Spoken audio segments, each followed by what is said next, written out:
오늘 3월 4일 국내 증시는 전쟁 리스크가 금융시장 전체에 본격적으로 반영되면서 극심한 변동성을 보였습니다.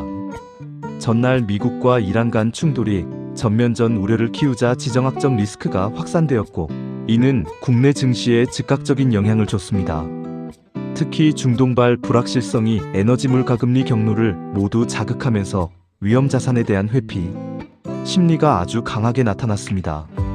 코스피와 코스닥 모두 개파락 출발 이후 급락세가 이어졌고, 프로그램 매매호가 일시 정지인 사이드카와 서킷 브레이커가 동시에 여러 차례 발동되는 극단적 장세가 펼쳐졌습니다.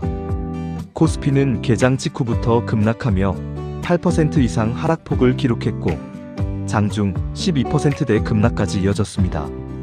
이는 한국 증시 역사상 단일 세션 낙폭 중 가장 강한 수준으로, 특히 반도체를 포함한 시총 대형주가 집중적으로 매도세에 노출됐습니다. 코스닥 역시 급락하면서 프로그램 매매 매도 일시정지 장치가 작동했고, 거의 전 종목이 동반 약세를 보였습니다.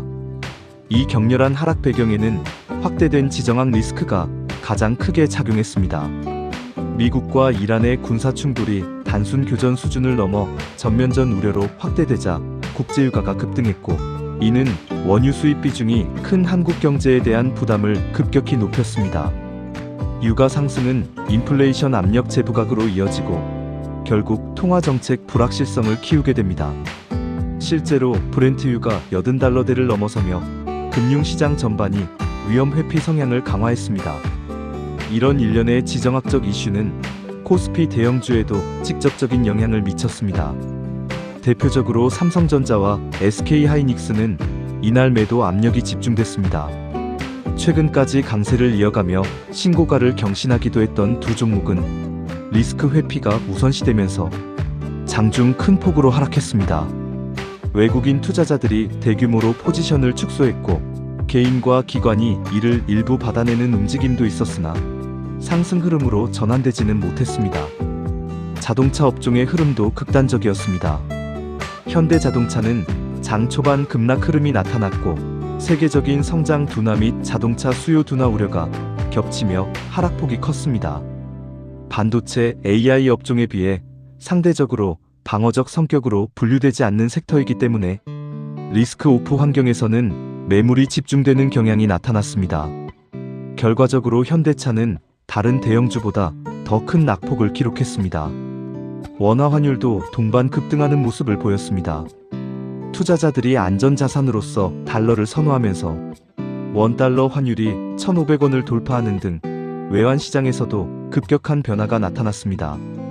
환율 상승은 수출주 장기적 관점에서는 긍정 요인이지만, 단기 지정학 리스크가 반영된 패닉장에서는 외국인 자금 이탈을 부추기는 요인으로 작용했습니다. 왜 이러한 급락이 발생했을까요? 가장 큰 원인은 전쟁 리스크가 경제 전반의 불확실성으로 전이됐다는 점입니다. 지정학적 충돌이 에너지 공급 차질로 이어질 수 있다는 공포가 유가, 인플레이션, 금리, 성장 전망을 동시에 압박하면서 위험자산 가격이 빠르게 조정됐습니다. 특히 반도체처럼 글로벌 경기와 수요 사이클에 민감한 업종이 가장 먼저 영향을 받았고, 변동성이 확대된 장세에서는 프로그램 매매가 이를 가속화했습니다.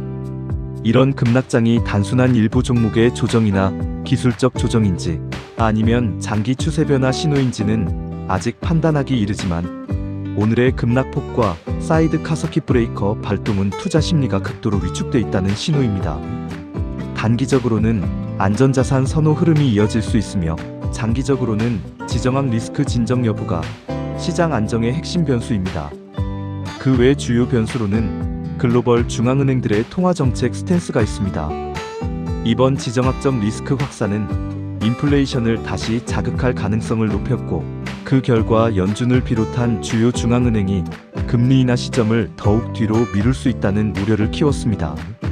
금리 인하 기대가 낮아지면 성장주 중심의 투자 심리는 더욱 위축될 수 있습니다. 더불어 미국 증시를 포함한 아시아 전반 증시가 동반 약세를 보인 점도 국내 장세에 영향을 줬습니다.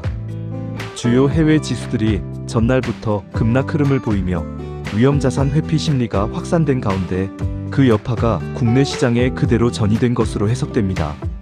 결과적으로 오늘 국장은 지정학적 리스크가 금융시장 전반에 파급되며 위험자산이 크게 흔들린 하루였습니다. 극심한 변동성 속에서 프로그램 매매 장치가 연달아 작동하는 비정상적장은 투자자들에게 리스크 프리미엄이 급격히 재평가되는 구간에 진입했다는 경각심을 주고 있습니다. 향후 시장 방향성은 지정학적 긴장 완화 여부, 국제 유가 흐름, 그리고 연준을 비롯한 글로벌 통화 정책 방향이 함께 작용하며 결정될 가능성이 높습니다.